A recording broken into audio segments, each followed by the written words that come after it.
você que me acompanha. O meu nome é Valmir Júnior, aonde nós abordaremos um assunto muito interessante, muito vasto, aonde falaremos sobre a sola Escritura, somente as Escrituras. E é com grande alegria, amor e temor que eu te recebo aqui neste canal. Convido você a curtir, ao dar o seu joinha, a você seguir este canal e ativar o sininho para que você tenha acesso a todo o conteúdo novo que sair neste canal. E neste assunto tão interessante e vasto, onde nós falaremos sobre somente as Escrituras, talvez você se pergunte, o que significa sola Escritura? Sola Escritura significa somente as Escrituras. Aí você talvez se pergunte de onde saiu esta vertente de sola Escritura. Para falar sobre isso, nós devemos abordar um pouquinho sobre a história da Igreja Protestante, pois foi ali que nasceu essas solas Escrituras, ou as 5 solas. Quando nós falamos da história da Igreja, eu convido a você primeiramente a ver o conteúdo do vídeo número 1, ou da parte número 1, onde conta de maneira profunda, de maneira sucinta, de maneira de fácil entendimento, e também de maneira que você consiga compreender tudo o que foi feito na história antiga, numa idade moderna do século XVI. É claro que eu estou falando ali onde houve o desvencilhamento da Igreja Protestante com a Igreja Católica. Mas começou um pouco antes, com John Hus, com John Wycliffe, conhecido como os pré-reformadores. Mas aqui também podemos abordar sobre Martinho Lutero. Martinho Lutero, que foi um dos grandes pioneiros para essa grande reforma protestante. Então, para falarmos sobre isso, é interessante falarmos sobre as 95 teses que ele colocou sobre a igreja, sobre as portas da igreja em Wittenberg. E quando nós falamos sobre isso, qual foi o intuito de Martinho Lutero colocar essas 95 teses? Claramente, e fica evidente, que quando ele colocou essas teses, ele estava querendo falar de algo que acontecia dentro da Igreja Católica Apostólica Romana, na qual se entendia pelas Escrituras que acontecia heresias dentro da Igreja Católica Apostólica Romana. No primeiro vídeo, nós abordamos todo esse assunto de maneira, como eu já disse, de maneira profunda. Convido você a ver esse vídeo, onde eu falei também sobre somente a graça, de maneira também sucinta e rápida. Então convido você a ver o primeiro vídeo. Claro, dê o seu joinha, peço para você compartilhar com os seus amigos que gostam de estudar. E aqui eu não estou cobrando nada para que você tenha esse conhecimento, um conhecimento sobre aquilo que talvez você tenha curiosidade e que você talvez siga a Igreja Protestante, mas não tem um certo conhecimento. Então compartilhe, dê o seu joinha e eu convido você a se inscrever no canal. Então vamos entendendo o pano de fundo, o que estava acontecendo. Aqui ninguém está desmerecendo aquilo que tange a Igreja Católica Apostólica Romana, aquilo que ela acredita, os dogmas, as tradições. Eu creio que cada um acredita naquilo que quiser. Ninguém é obrigado a acreditar um no outro. E quando nós falamos no meio espiritual, é claramente que fica evidenciado pela igreja cristã que quem convence de todo pecado ou de qualquer heresia é o Espírito Santo. Então, eu não estou aqui para julgar, fazer pré-julgamento de ninguém, e sim apontar a história e aquilo que significa a igreja protestante. Então vamos lá. Como eu já disse, Martinho Lutero, ele foi um dos grandes protagonistas desse meio, aonde foi um marco, vamos dizer assim, aonde o que levou ele a fazer isso? Ele que era um grande estudioso da Bíblia, ele dava aula na Igreja Católica, ele tinha um segmento agostiniano. Então nós vamos percebendo que ele gostava muito de ler Romanos, na qual no primeiro vídeo, se você viu, você vai entender que ele era uma pessoa, a primeiro momento, confusa. Ele não entendia Deus, ele não entendia como funcionava Deus. Ele sentia a ira de Deus sobre si. Mas ele começou a entender também a Igreja Católica. Ele não compreendia Deus, mas começou a compreender a Igreja Católica.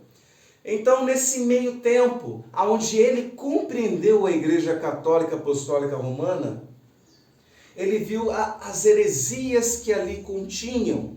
E sobre esse assunto nós abordaremos sobre a sola Escritura. Por que os evangélicos, por que os reformadores, os protestantes seguem somente as Escrituras? Diante desse tempo onde houve então esse desvencilhamento, nós vamos entendendo que houve-se uma teologia nova, onde os reformadores, onde nós podemos citar João Calvino ou Jacó Armínio, desenvolveram uma teologia saudável, onde eles se voltaram para as Escrituras. E o que isso quer dizer? Quer dizer que aquilo que a Igreja Católica fazia e aquilo que a Igreja Protestante em seu início fazia eram completamente diferentes. E nesse quesito, naquilo que tange as 5 solas, nós vamos percebendo que a sola Escritura é um desses fundamentos. Então nós vamos logo percebendo que Martinho Lutero, junto com os reformadores e esses protagonistas que aqui citei, eles foram uma resposta teológica. Eles fizeram uma nova teologia, onde decidiram voltar para aquilo que os patrísticos, para aquilo que os apóstolos acreditavam e seguiam, aonde as Escrituras estão acima da tradição e dogmas. Olha para você o quão interessante é esse assunto. Então, nesse período, houve-se essas 5 bases para formar essa teologia, as 5 solas, onde é a sola gratia, sola fide, sola Christus, sola Escritura e sole Deo Glória. Somente a graça, somente a fé, somente Cristo, somente a Escritura e somente a glória a Deus. Aí você talvez esteja se perguntando, olha, mas quem desenvolveu esta base teológica? Não se sabe quem desenvolveu essa base teológica, onde nós falamos sobre esses 5 pontos, aonde nós abordaremos a sola Escritura. Não se sabe se foi Martinho Lutero, João Calvino. O que se sabe é o que se tange, aquilo que eles viviam, é esta base teológica. Então, por que houve esse nascimento da sola Escritura ou das 5 solas? É claro e ficou nítido que isso foi uma resposta às heresias que continham na Igreja Católica Apostólica Romana. Houve-se erros.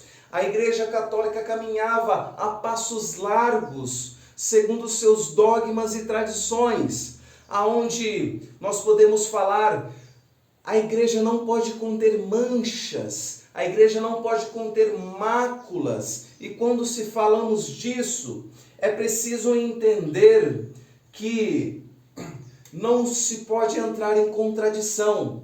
Se a Bíblia diz uma coisa, e nós abordaremos sobre esse assunto, sobre essas heresias, mas se a Bíblia diz algo e a tradição diz outra, há um desnível.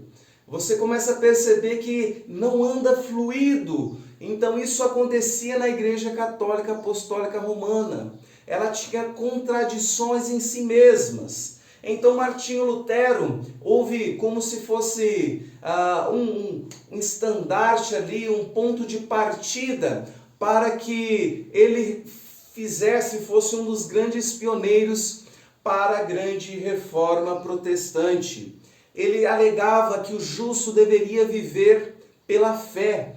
E isso está escrito em Malaquias, está escrito em Romanos, está escrito em Hebreus. O justo, ele não vive por aquilo que ele vê, porque ali acontecia na Igreja Católica Apostólica Romana, onde se havia as indulgências, onde se havia o perdão pelo pecado e muitas outras coisas das quais abordaremos aqui.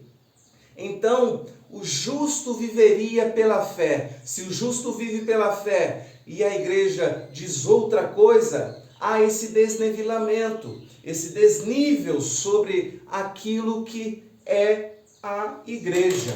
Então, se você tem curiosidade de saber sobre alguns desses erros teológicos, desses erros onde aconteceram, continue comigo, porque essa aula vai aprofundar de uma maneira que você entenda quais são alguns tópicos de heresias e vai te ajudar a combater. Você combater pessoas? Não. Combater esse desnível sobre o que fala a Bíblia Sagrada, aonde a aula diz somente as Escrituras. Então vamos começar a falar sobre essas heresias e parar em alguns tópicos, para que você entenda de maneira mais profunda. Houve-se vários erros. Então no ano 310, nós podemos falar que começou a reza dos defuntos. Convido a você a abrir a sua Bíblia e que tenha a sua Bíblia diante dessa aula. Abra lá em Hebreus capítulo 9, versículo 27. E vou deixar aí também para que você leia o que está escrito. No ano 320, o uso das velas. Convido você a abrir João capítulo 4, versículo 24. No ano 375, o culto dos santos, de Atos, capítulo 14, versículo 13. Então, ali começou o culto aos santos.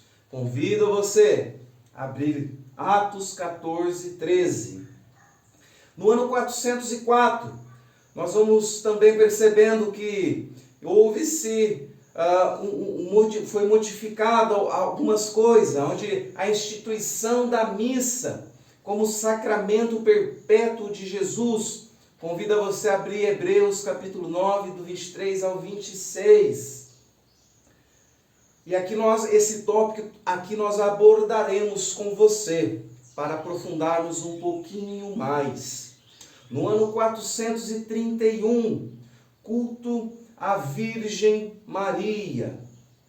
Apocalipse 22,9 diz assim: E disse-me, olha, não faças tal, porque eu sou conservo teu e de teus irmãos, os profetas, e que guardam as palavras do teu livro. Adora a Deus. Nesse culto que começou, nós vemos aqui que no ano 375, começou o culto dos santos e no ano 431, um culto à Virgem Maria. O que a Bíblia diz sobre isso? Se nós andamos pelas Escrituras e se nós temos base nas Escrituras, nós devemos entender que há essa diferença. Ou nós seguimos tradição, ou nós seguimos dogma, ou nós seguimos as Escrituras. E é claro que nós vamos abordar de maneira muito afínqua, a qual nós aprofundaremos no que tange a Bíblia Sagrada, porque ela é o que é o Antigo, o Novo Testamento. Mas vamos aprofundar primeiramente nesse tópico. Vamos lá, o culto à Virgem Maria ou também culto aos santos. Nesse versículo que eu citei para você, fica de maneira clara e sucinta que aquilo que está sendo falado ali é muito interessante. E para entendermos esse texto, vamos pegar outro texto, onde Pedro, considerado um dos apóstolos de Cristo, está escrito isso em Atos dos Apóstolos, vou deixar também para você, onde fala sobre a visita dele a Cornélio. Cornélio, que era tido como uma pessoa gentia, era tido como uma pessoa que não tinha um conhecimento sobre o nosso Deus, o Deus de Abraão, o Deus de Isaac, o Deus de Jacó. A primeiro momento, talvez ele quisesse ter um certo conhecimento sobre Deus, mas não tinha profundidade. Se você leu aí, você vai entender que ele fazia jejum, ele orava a Deus, mas precisava de um algo a mais para se encaixar naquilo que se diz salvação. E é um outro assunto na qual não abordaremos aqui, porque falaremos de outro assunto. A primeiro momento aí nos versículos você vai perceber que este homem, Cornélio, ele ficou extremamente constrangido com a presença de Pedro, na qual ele se ajoelhou perante Pedro, na qual Pedro prontamente levantou aquele homem, Cornélio, e falou: não se ajoelhe perante homens, não se ajoelhe perante aquilo que é pecador, mas se ajoelha perante Deus. E o que então está querendo dizer esse texto? Nós não devemos ajoelhar perante homens, ou perante imagens, ou perante aquilo que nós julgamos ser santo, no quesito humanidade. Então, nós começamos a perceber que nem Pedro aceitou nenhum tipo de adoração, ou nenhum tipo de culto a ele, porque quando nós falamos sobre ajoelhar-se, nós estamos falando sobre se prostrar, dizer que essa pessoa é maior do que você. Então, somente Deus nós devemos dar glória, e uma das solas quer dizer isso, somente a glória a Deus, e Deus não divide a glória dele com ninguém. Então, quando nós começamos a entender as Escrituras, nós vemos que os próprios apóstolos, eles não concordavam com cultos ao homem, com se ajoelhar perante homens. Outra passagem que nós podemos falar é de Mesaque, Sadraque e Abidnego, aonde eles não se ajoelharam perante a imagem de Nabucodonosor. Talvez você tenha visto vídeos, assim como eu vi, onde católicos alegam que ajoelhar não significa adorar, é somente venerar aquela pessoa ou aquela imagem, o que significa aquela imagem.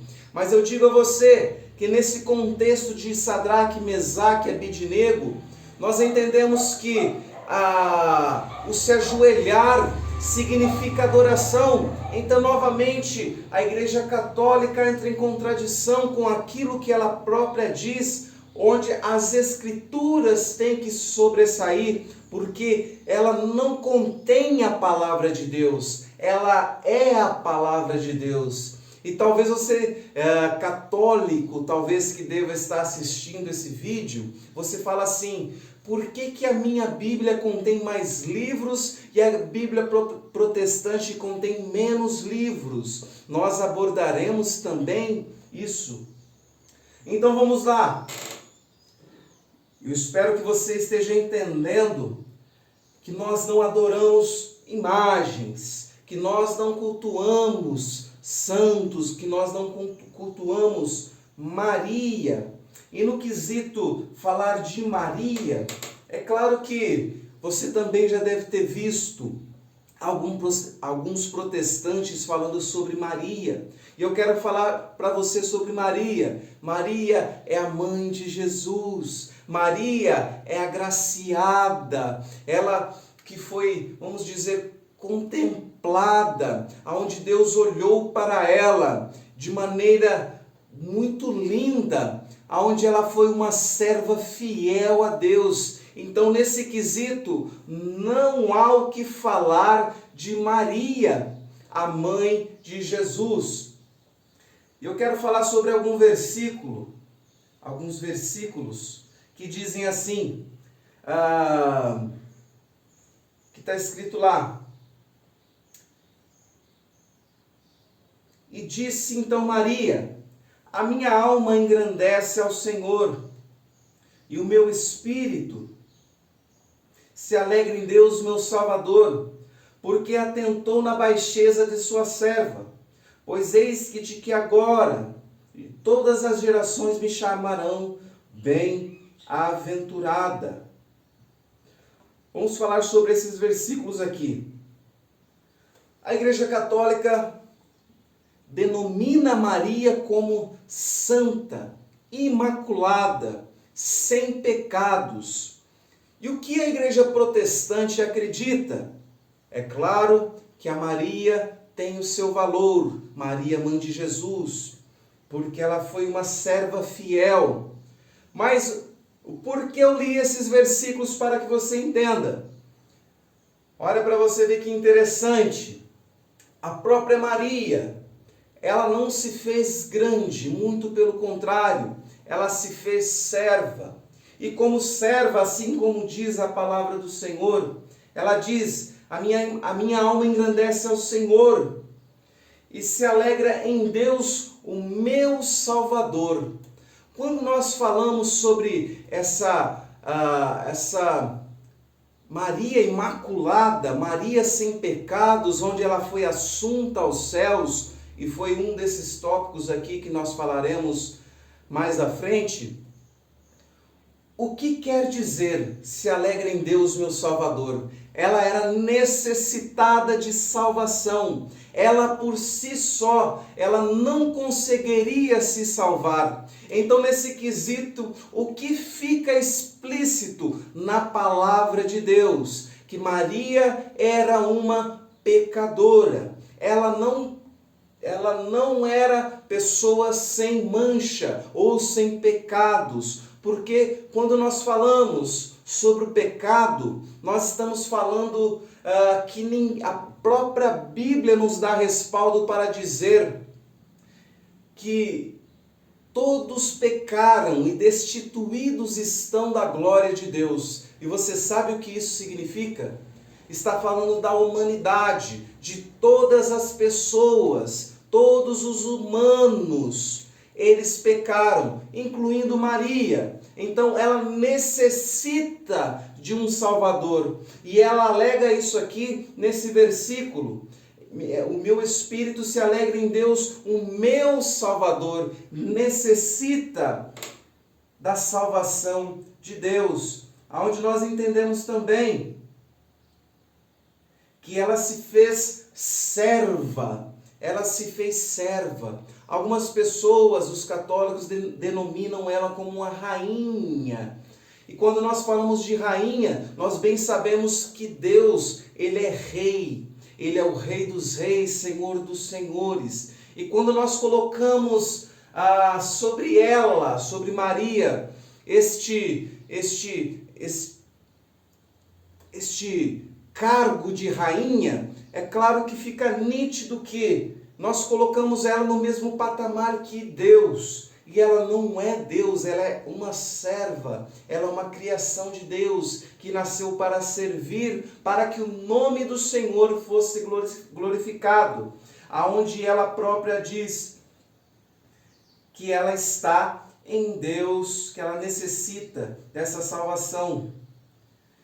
Então, no ano 500, prosseguindo, houve o uso da roupa sacerdotal. Convido você a abrir Colossenses 2,13. No ano 513, a doutrina do purgatório. Vamos abordar esse assunto, que aconteceu no ano 503. Convido a você a ler comigo 1 João capítulo 1, versículo 7. Mas se andarmos na luz, como Ele está na luz, temos comunhão uns com os outros, e o sangue de Jesus Cristo, seu Filho, nos purifica de todo o pecado. Vamos lá. Vamos falar sobre o purgatório. A Bíblia Sagrada, ela não dá nenhum respaldo para o purgatório. O que significa purgatório? Significa expurgar. E o que a Igreja Católica acredita? Ela acredita que quando nós morrermos, se morrermos em pecado, nós vamos para o céu. Quer dizer, nós vamos para um lugar à parte, uma sala ou uma antessala, na qual nós ficaremos ali pagando pelos nossos pecados. E o que a Bíblia Sagrada diz sobre isso? Para que você entenda, uma teologia saudável vai dizer a você que Jesus Cristo, Ele morreu por todos os nossos pecados e foi uma morte de cruz, aonde Ele verteu o seu sangue lá no Calvário, para que nós tenhamos vida e vida em abundância. E quando nós começamos a entender isso, fica explícito, fica nítido, que não há o que nós possamos fazer para que o pecado seja expurgado. Nós não pagamos pelos nossos pecados, pois nós não conseguimos pagar pelos nossos pecados. Porque se fôssemos pagar pelos nossos pecados, nós morreríamos, nós não conseguiríamos pagar.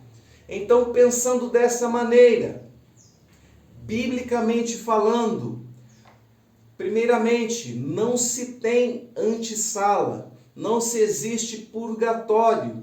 Aí você fala assim, mas nos livros apócrifos diz algo do tipo. Primeiramente, nós temos que entender que esses livros apócrifos, que é considerado apócrifos pela igreja protestante,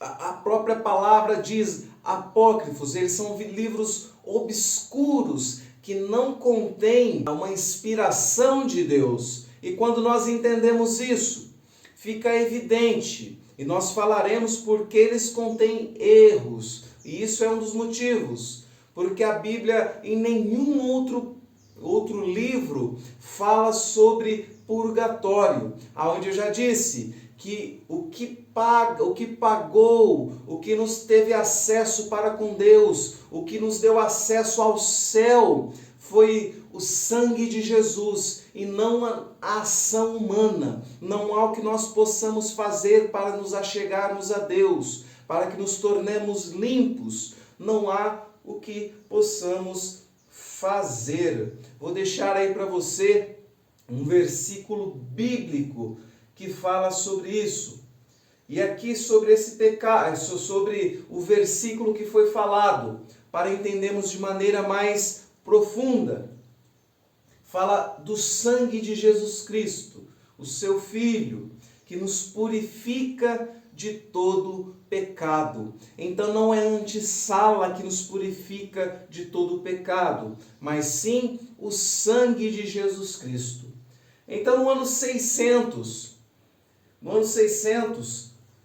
Bonifácio III se declara Papa. Ele ali sim realmente foi o primeiro Papa que existiu. E sobre papado, é interessante quando nós falamos sobre o papado, convido você novamente a ver o primeiro vídeo, a parte número 1, sobre essa sequência, sobre a história da igreja e as 5 solas, aonde os pré-reformadores e também Martinho Lutero, eles foram contra o papado. O que significa papa? O que ele atribui a si quando nós falamos do papado? Ele tira o poder do Pai, do Filho e do Espírito Santo. E lá explica o porquê. Se você está curioso, vai lá e dê uma olhada. Vamos continuando. No ano 606, a obrigação de beijar o pé do Papa, Mateus 24, versículo 5. No ano 754, doutrina do poder temporal da igreja, João capítulo 18, versículo 36. Convido a você a ver também. No ano 783, adoração de imagens e relíquias, Êxodo capítulo 20, Salmo 115, Isaías 44. Esses versículos que eu disse para você, aonde aqui foi falado sobre essa devoção à imagem e a relíquias, aonde já se tinha essa devoção, mas ali nesse concílio em 783 foi abordado isso. E eu não acabei falando para você sobre os concílios. Antes de falarmos sobre essa devoção à imagem e relíquias, vamos entender o que foram os concílios. Concílios foram reuniões entre líderes, onde eles abordavam alguns tópicos, onde a igreja tinha uma certa dúvida, onde talvez também eles queriam colocar uma doutrina nova. Em Atos capítulo 15, vai falando sobre o primeiro concílio que teve. Os concílios servem como uma resposta da igreja a uma dúvida ou uma doutrina que quer ser assertiva dentro do contexto. Para que você entenda, os concílios em si foram muito importantes. É claro que foram colocadas muitas heresias, mas também esses concílios serviram para abordar sobre temas muito profundos, muito teológicos, como essa aula, para que você entenda. As pessoas não sabiam quem era Jesus. Talvez sim, fala assim, Jesus é o Cristo, mas qual a sua essência? O que ele transmite para nós? O seu sangue, o que significa o seu sangue para nós? Ele realmente vai voltar para buscar a sua igreja? Então, esses tópicos, essas coisas eram abordadas no concílio, não somente sobre Jesus Cristo, mas num todo, sobre o Pai, o Filho, o Espírito Santo, e num quesito que tange toda a Bíblia Sagrada. Então, para que você entenda sobre os concílios, então foram esses homens, essas lideranças que se reuniam para, falar sobre os questionamentos que haviam na época. Então vamos falar sobre essa devoção a imagens e relíquias, para que você entenda. Adoração é somente a Deus. Não é uma adoração, é uma devoção. Mas quando nós falamos assim, quando olhamos lá em Êxodo capítulo 20, onde fala que nós não devemos adorar imagens e esculturas, Deus não permite que se faça imagem dele ou de outras coisas na qual você vai se prostrar. Aí talvez algumas pessoas digam assim, mas vocês usam fotos, vocês usam algumas coisas. A foto, nós não veneramos a foto. A foto simplesmente é uma lembrança. E algumas pessoas podem alegar também isso. As imagens servem como uma lembrança daquilo que foi. Mas a partir do momento que eu pego essa imagem, eu falei sobre foto, mas no caso o católico usa a imagem, né? Se você usa aquela imagem para se achegar a Deus, eu volto para você naquele versículo onde Martinho Lutero disse: o justo vive pela fé. Então eu não preciso de imagens para me remeter a Deus. Se eu uso imagens talvez da minha mulher, dos meus filhos, ou talvez de amigos para recordar, é uma coisa. Mas agora, a partir do momento que eu uso isso para lembrar de Deus, eu estou colocando coisas acima da fé. Eu não preciso me colocar, por exemplo, assim, para que você entenda de maneira rápida.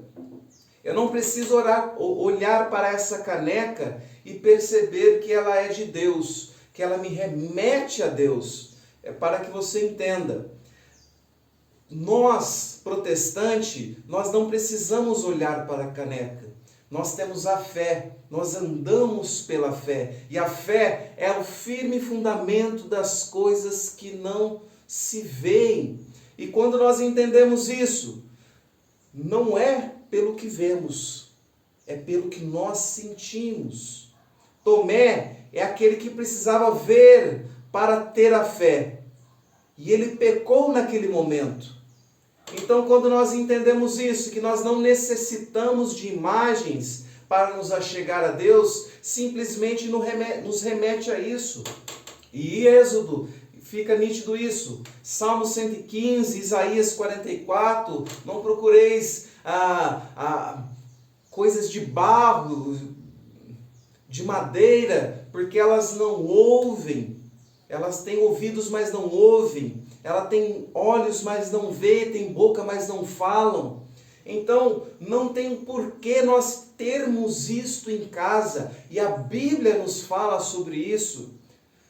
Talvez você fale assim, mas eu uso de maneira saudável.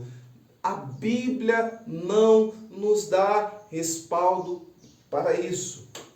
Então, vamos avançando.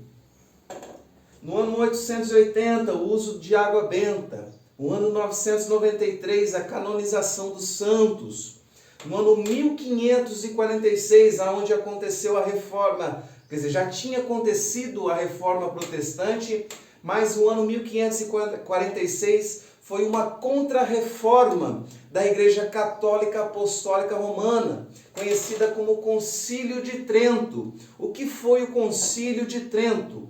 O Concílio de Trento, ele serviu para a introdução dos livros apócrifos, na qual eu disse para você. Se você tem interesse em saber o que são os livros apócrifos, você tem essa curiosidade, nós vamos abordar agora. Vamos pegar ali uma época antes de Cristo, aonde podemos pegar ali o século 4 a.C., aonde a Grécia, ela dominou sobre todo o mundo, aonde teve o seu ápice em Alexandre o Grande. Fica evidenciado que nesse período, como eu já disse, os gregos estavam avançando em todas as cidades. Vou falar novamente, eu falei sobre isso lá no vídeo número 1, na parte número 1. Convido você a olhar lá, mas vamos aprofundar aqui. Então havia-se uma cidade em Alexandria, essa cidade se chamava Alexandria, e ali continha a maior biblioteca do mundo. Ali continha-se todos os livros que existiam no mundo. Então, ali tinha o Antigo Testamento. E claro, quando nós falamos do Antigo Testamento, não se havia ainda o Novo Testamento, porque o Novo Testamento vai falar sobre a vida de Jesus e ali também sobre as cartas paulinas, as cartas universais, também Apocalipse, o livro histórico de Atos. Então essa história ainda não tinha sido contada. Então nós estamos falando do Antigo Testamento. O Antigo Testamento estava nessa biblioteca. Os judeus estavam dispersos, eles já não tinham a sua terra como sua, falando de maneira sucinta para que você entenda. Então, o imperador da época, Alexandre o Grande, ele decidiu traduzir, porque a Bíblia estava escrita em aramaico e hebraico, essas duas línguas. E eles queriam traduzir para o grego caionê, o grego simples, o grego do povo. Então, Alexandre queria ter esses livros na língua que se falava naquele momento, porque o hebraico se tornou uma língua morta. Então vamos lá. Então houve-se ali a chamada Septuaginta.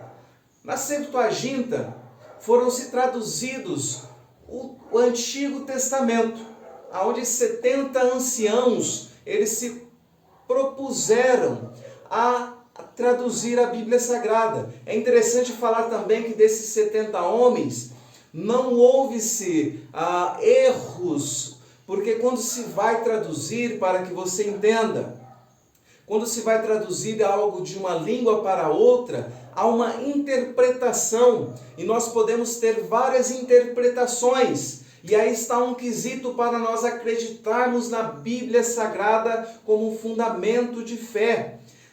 Vamos lá, esses 70 homens traduziram a Bíblia de maneira que todos escreveram da mesma maneira, não conteve erros. Então, nesses livros, eles não tinham o conhecimento daquilo que os judeus tinham como canônico. O que é cânon ou canônico? A vara de medir, aquilo que se tem como inspiração de Deus. E é sobre isso que nós abordaremos aqui também, sobre o cânon, quando nós falamos sobre a sola escritura. Nós temos que entender a Bíblia, qual é o fundamento da Bíblia, o que ela nos passa. Então, quando nós falamos sobre isso, fica evidenciado que aquelas pessoas, aqueles anciãos que traduziram a Bíblia, eles não tinham total conhecimento do que era o cânon. Então foram colocados livros a mais ali para se traduzir. Os judeus não reconhecem esses livros que foram traduzidos a mais. Eles são tidos como livros, como eu disse, apócrifo e pseudoepígrafos. Eles podem ser lidos, mas não são considerados inspiração de Deus. Olha que coisa mais linda. Então os judeus não reconhecem. Por quê? Porque ele contém erros de tradição, erros que evidenciam heresias, entre várias outras coisas, outras vertentes que também não dá para aprofundar. Mas se você quer que eu aprofunde, escreva aí no comentário, onde nós podemos abordar, fazer uma aula falando sobre bibliologia. É claro que não dá para fazer numa aula de maneira profunda, mas se você quer, você tem interesse de conhecer de maneira um pouco mais profunda, onde nesse tema, é claro que nós estamos falando sobre a sola escritura, estamos falando de maneira rápida sobre o que tange a bibliologia, o estudo da Bíblia. Então, vamos avançando. No ano 1546, a tradição também equipara a Bíblia. E aqui também nós paramos. A tradição nunca deve se equiparar à Bíblia Sagrada. Dentro dessas 5 solas, a sola escritura, que é uma das bases para o protestantismo, você pode ver que dentro dessas 5 solas não contém a tradição. Por que não contém a tradição?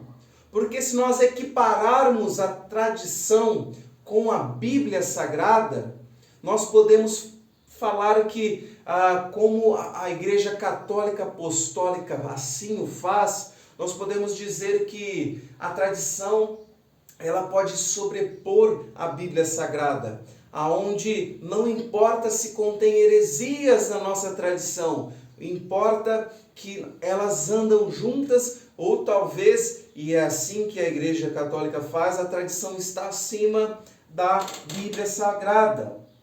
Então, talvez, é claro que se você lá lê em Atos dos Apóstolos, onde fala que a tradição dos apóstolos é uma coisa que deva se seguir, é interessante falar sobre isso, que quando se ouve a reforma protestante, nós queremos dizer que a reforma protestante estava querendo voltar à tradição dos apóstolos.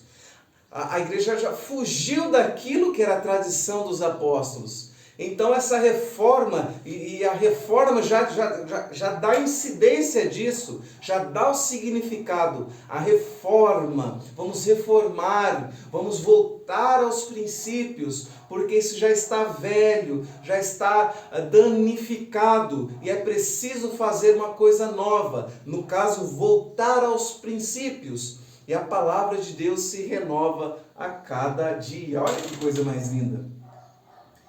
No ano 1870, a infabilidade papal, em 1950, a ascensão de Maria. Vamos então adentrar de maneira mais profunda sobre a sola Escritura.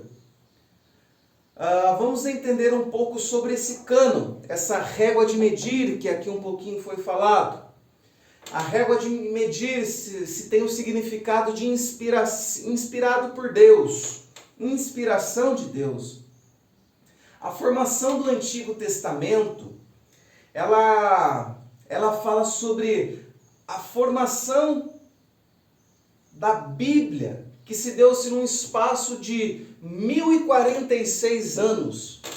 E dentre esses 1046 anos, nós podemos falar que numa totalidade, é claro que nós estamos falando do Antigo Testamento, mas quando nós falamos do Antigo e do Novo, 40 pessoas escreveram a Bíblia Sagrada, e todas elas entram em conformidade. E dentro dessa conformidade, o Antigo Testamento teve esse espaço de 1046 anos para ser escrito.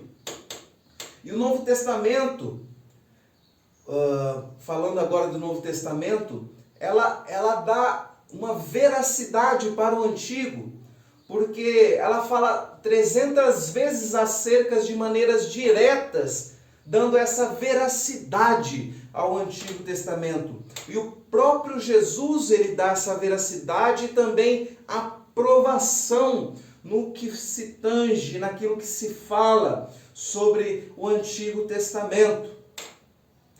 Jesus deu a Bíblia em Lucas capítulo 4, 16 ao 20. Vou deixar aí para você ver o que está escrito, onde Jesus leu a Bíblia.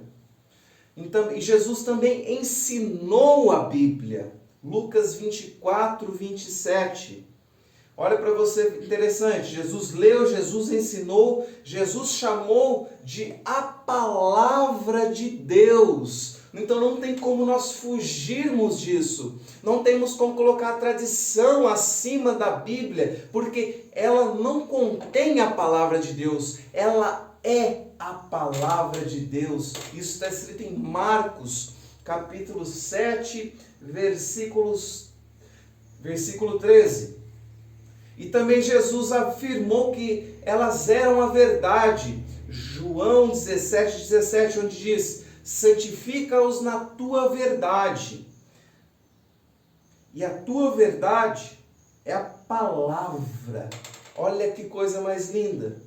Quando nós falamos de Jesus, então ele próprio deu uma autenticidade à palavra de Deus, ao Antigo Testamento. E Jesus derrotou Satanás usando a Bíblia Sagrada. Eu vou ler com você. Então Jesus, vou deixar aí para você, Então Jesus foi levado pelo Espírito ao deserto para ser tentado pelo diabo. Depois de jejuar 40 dias e 40 noites, teve fome. O tentador aproximou-se dele e disse: se és filho de Deus, manda que estas pedras se transformem em pães. E Jesus respondeu, ele usou a Bíblia, está escrito, nem só de pão viverá o homem, mas de toda a palavra que procede da boca de Deus. Então o diabo levou a cidade santa, colocou-o na parte mais alta do templo e disse, se és o Filho de Deus, joga-te daqui para baixo, pois está escrito, ele te dará ordens e seus anjos a seu respeito, e com as mãos eles então segurarão, para que você não tropece em alguma coisa. E Jesus lhe respondeu, também está escrito, usando a Bíblia novamente, o teu demônio usou aí, você percebeu? Não põe à prova o Senhor, o seu Deus.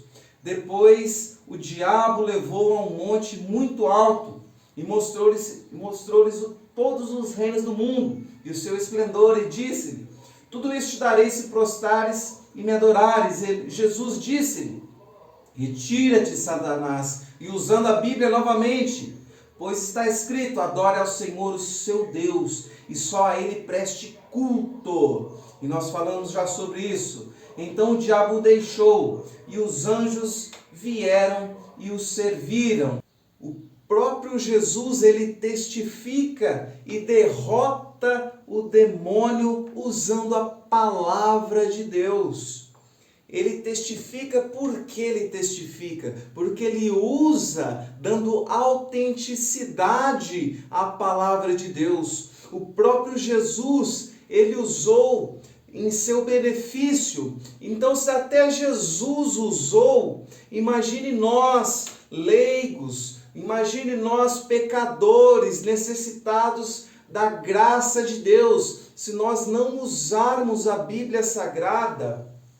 E olha para você que interessante, até o inimigo ele usa a Bíblia Sagrada nestes versículos aqui, e fica então nítido que, se nós não nos atentarmos, se nós não nos apegarmos à palavra de Deus de maneira sucinta, de maneira profunda, aonde nós podemos aqui falar que aquele que não estuda a palavra de Deus pode cair em heresias, como aqui nós citamos. Eu quero dizer para você que existem ferramentas para que você não caia nessas heresias, para que você entenda a Bíblia. Eu sei que talvez alguns livros eles sejam difíceis de entendimento. Nós podemos falar do Antigo Testamento, Levítico, onde fala sobre as leis. Nós podemos também falar sobre Apocalipse, livro de Daniel, Tessalonicenses, onde fala sobre as últimas coisas que acontecerão, sobre arrebatamento, e muitas poucas pessoas sabem sobre isso, e também poucas pessoas sabem sobre soteriologia. O que é isso? É o estudo sobre a salvação.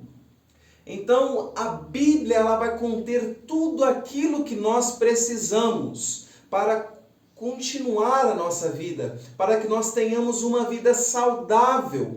Então, quando nós falamos somente as Escrituras, nós queremos assegurar que a Bíblia ela é uma fonte, onde nós percebemos que até Jesus usou dessa fonte, onde eu já disse, onde ela é a palavra de Deus. Então, nesses versículos onde até o inimigo usa de maneira para querer ludibriar Jesus, fica claro que se nós não nos aprofundar na Bíblia, nós cairemos na cilada do inimigo. E para que você entenda por que o inimigo tentou Jesus, olha que interessante. O inimigo não sabia que Jesus era Cristo. Ele tinha evidências, talvez ele tinha uma teoria, mas o inimigo ele não sabia quem era Cristo. Até os seus discípulos, eles tinham dúvidas, aonde nós vemos quando Jesus morreu, todos fugiram, todos foram para suas casas. Então ficou evidenciado ali que eles tinham dúvida, todo mundo tinha dúvida se era realmente Cristo, porque Cristo estava guardado no Pai, ele estava escondido no Pai e ele agiria na hora certa. Então o inimigo queria ter provas se realmente era Cristo. Então o que nós podemos falar? Isso era para contexto, para que você entenda um pouco melhor sobre o que foi dito aqui, tá bom? Mas a palavra de Deus, ela nos dá respaldo para que nós consigamos avançar. Em Lucas, capítulo 24, versículo 44,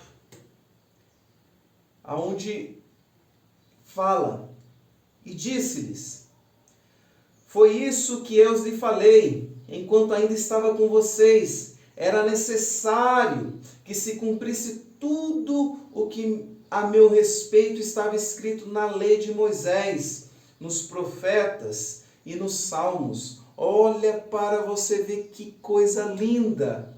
O próprio Jesus diz que ele veio para cumprir o que estava na lei, o que estava na Bíblia Sagrada. O próprio Jesus testificando novamente. Se aquilo que os profetas falaram, aquilo que está escrito de Gênesis a Apocalipse, tudo há de se cumprir ou se cumpriu em Jesus. Olha que coisa mais linda! E quando nós começamos a entender isso, algumas pessoas ainda colocam a tradição acima da Bíblia Sagrada. Em Lucas, vamos falar também do Novo Testamento, onde nós falamos aqui sobre o que Jesus, ele evidencia aquilo que é a Bíblia, ele testifica sobre a Bíblia, ele veio para cumprir a lei e a Bíblia, onde ele usou a Bíblia. Agora, e falamos do Antigo Testamento, e agora vamos falar sobre o Novo. Levou apenas 100 anos, para que o Novo Testamento fosse formado. Onde nós vemos no Antigo Testamento 1046 anos. O Novo Testamento 100, muito pouco tempo. Onde nós vemos que por si, ela já contém a veracidade e autoridade de sua genuidade, de sua apostolicidade. E claramente também falando que ela é inspiração de Deus. Então ela não necessita, o Novo Testamento, ela não necessita de alguma pessoa evidenciar que ela é canônica, que o Novo Testamento é canônica, porque ela própria se afirma. Todos os livros, tanto do Antigo quanto do Novo Testamento, eles são canônicos, porque eles se autoafirmam, eles se próprio afirmam que eles são de Deus, que eles são inspiração de Deus. Onde nós podemos ver que Pedro, o apóstolo, ele chama as cartas de Paulo de escrituras. Está escrito lá em 2 Pedro capítulo 3, versículo 15.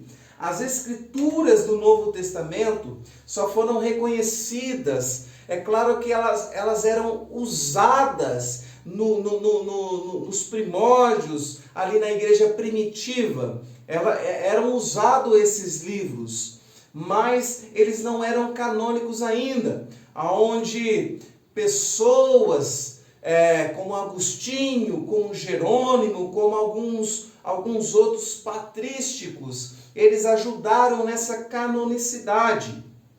Porque existiam muitos livros na época. Foram colocados muitos livros apócrifos e também livros que não se acharam. Se você começar a estudar a Bíblia do Novo Testamento, algumas partes ali falam de livros que não foram encontrados. Não se sabe o que está escrito, e fica evidente. Então, elas foram reconhecidas no ano 397. Depois de Cristo. E elas contêm a apostolicidade. É mais uma evidência que nós devemos seguir ela. O que é a apostolicidade? Ela foi escrita pelos apóstolos ou por pessoas que andaram com os apóstolos. E claro que fica evidente que os apóstolos andaram com Jesus. Então, não contém mentira, não contém... Você vai perceber que o Evangelho, nós podemos falar dos 4 livros. Hoje nós falamos de Marcos, Lucas, João e Mateus. Eles são livros que se completam em si, onde nós vemos que cada um teve uma visão. É claro que quando nós falamos sobre a visão, os 3 livros que são parecidos são Marcos, Lucas e Mateus. João é um pouco diferente, mas eles se completam e contam a história de Jesus de maneira sucinta, de maneira real e de maneira que fica evidente que não contém erros, porque falando principalmente desses 3 livros aqui citados, eles falam praticamente a mesma coisa, só de ângulos diferentes. E também nós podemos falar da universalidade. Toda a igreja, como aqui já disse, ela usava esses livros para falar da palavra, evidenciando ainda mais a sua ação. Então, quando nós falamos dessa universalidade, todas elas... Então, por isso que eu falo para você, a própria palavra se afirma. Não precisa de pessoas, não precisa de papa, não precisa de patrísticos para afirmar que eles são canônicos. Elas próprias se afirmam e todos usavam elas como também inspiração, dada por Deus, escrita por homens, mas é dada como a palavra de Deus. Ela não contém a palavra de Deus, ela é a palavra de Deus. Ela também é inerrante. O que é inerrante? Ela não contém erros. Então, quando nós falamos sola escritura, nós vemos que ela é um dos fundamentos que fica evidenciados dentro desse contexto, onde nós aprendemos que ela é uma obra primária, onde Deus quis se fazer presença, aonde Deus quis se manifestar em conhecimento. É claro que nós não conhecemos Deus numa totalidade, mas naquilo que Ele se deixou conhecer é através das Escrituras, e através das Escrituras também o Espírito Santo age, não necessariamente através das Escrituras, mas nós vemos que o Espírito Santo, Deus não vai agir contrário àquilo que Ele fez, porque Ele não é homem para que minta, e nem filho do homem para que se arrependa. Então vamos falar um pouquinho sobre os livros apócrifos. Essa aula ela é um pouco, vamos dizer assim, ela é abrangente para que você entenda de maneira afinco sobre a sola escritura. Então vamos entender sobre os livros apócrifos. É claro que eu já falei um pouquinho sobre eles, que eles são livros obscuros, onde eles estão engajados no Antigo Testamento, onde são eles 3, 4 Esdras, Tobias, Judite, adições de Ester, sabedoria, Eclesiástico, Baruque, acréscimos em Daniel, oração de Manassés, 1 e 2 Macabeus.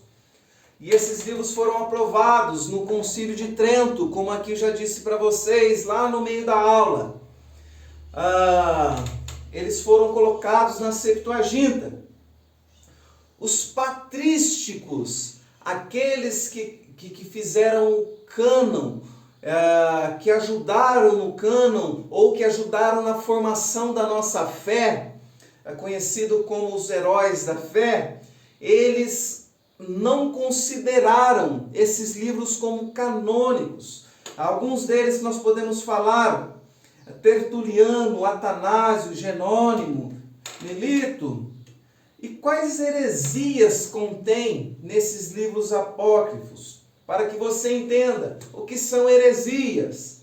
É uma interpretação, é uma doutrina de sistema teológico, onde ela foi rejeitada pela igreja, tida como falso. Então ela não é inspiração de Deus, simplesmente porque ela se contradiz. Então logo nós percebemos, logo vemos que a igreja se apoiou, a Igreja Católica Apostólica Romana, se apoiou em livros que vão contra os princípios, aonde se colocarmos esses livros, vai conter erros, vai haver essa errância. Então vamos lá, vamos falar um pouquinho sobre esses erros. Lá em 1 Macabeus,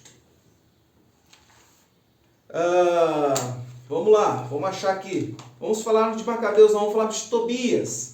Capítulo 6, versículo do 5 ao 9. Onde um anjo disse: tira as entranhas a esse peixe e guarda, porque estas coisas te serão úteis. Feito isto, assou Tobias parte de sua carne, e levaram-a consigo para o caminho, salgaram-a o resto, para que lhes bastasse, até que chegassem a Ragés, cidade de que remédios servirão.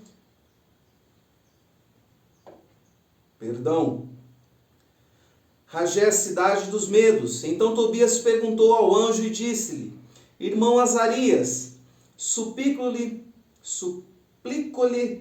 que me digas de que remédios servirão estas partes de peixe que tu me mandaste guardar. E o anjo respondendo-lhe, disse-lhe: se tu puseres um pedacinho do seu coração sobre as brasas acesas, e o seu fumo afugenta toda a casta de demônios, tanto do homem como da mulher, de sorte que não tornam mais a chegar a eles. E o fel é bom para untar os olhos que têm algumas névoas, e sararão.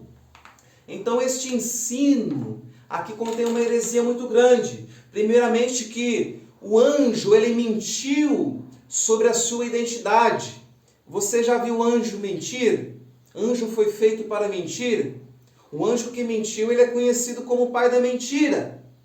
O anjo que desceu do céu, o anjo caído. Olha para você, então, esse anjo mentiu a sua identidade. Outra coisa, um anjo também, ele nunca irá usar de meios, de métodos místicos, misticismos. Aqui quando se fala colocar um peixe sobre a brasa, o coração do peixe sobre a brasa, que vai fazer uma névoa ali, que vai fazer uma fumaça onde a casta de demônios fugirão, isso aí é uma macumba, gente. Misericórdia. E Satanás, outra coisa aqui que fica evidente, Satanás, ele não é expulso através de métodos místicos, através de macumba. O que evidencia a expulsão de demônios é o nome de Jesus, e assim está escrito na Bíblia. Marcos 16, 17, Atos 16, versículo 18. A autoridade está no nome de Jesus para expulsar demônios. Então, quando nós apoiamos nesses livros, a Bíblia entra em contradição, onde nós nos apoiamos em misticismos, em heresias, em mentiras. Isso não existe. Outra coisa que deve ser falado aqui, em boas obras, onde está escrito lá em Tobias, versículo 8 e 9, é boa a oração acompanhada do jejum.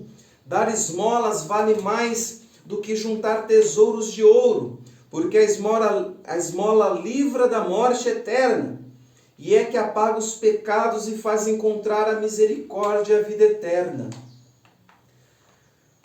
Este é o primeiro ensino de Satanás, para que você tenha ideia. Que o homem pode salvar por si só, através das obras. Não há o que o homem possa fazer para ele se achegar a Deus. Foi através da graça. E a palavra de Deus diz: o homem, ele deve andar pela graça. Me perdoe, gente, as pessoas ficam falando que as pessoas ficam alegando, eu vou fazer uma obra aqui e os meus pecados vão ser perdoados. Não existe isso. Eu vou chegar no céu através das minhas obras. Não há obras que você possa fazer. Se o Jesus não morresse por nós, nós não tínhamos acesso à nossa salvação, então não há o que você possa fazer. Aqui eu citei a fé, mas primeiramente a graça mediante a fé, e a fé também não vem de nós, é dom de Deus. Aqui eu quero ensinar para você que nós não dependemos de nossas obras para nos achegar a Deus, mas entender que a graça nos basta, que Deus está em nós e nós manifestando a fé, onde eu disse que não vem de nós, provém de Deus. Então tudo vem de Deus, não vem nada de nós.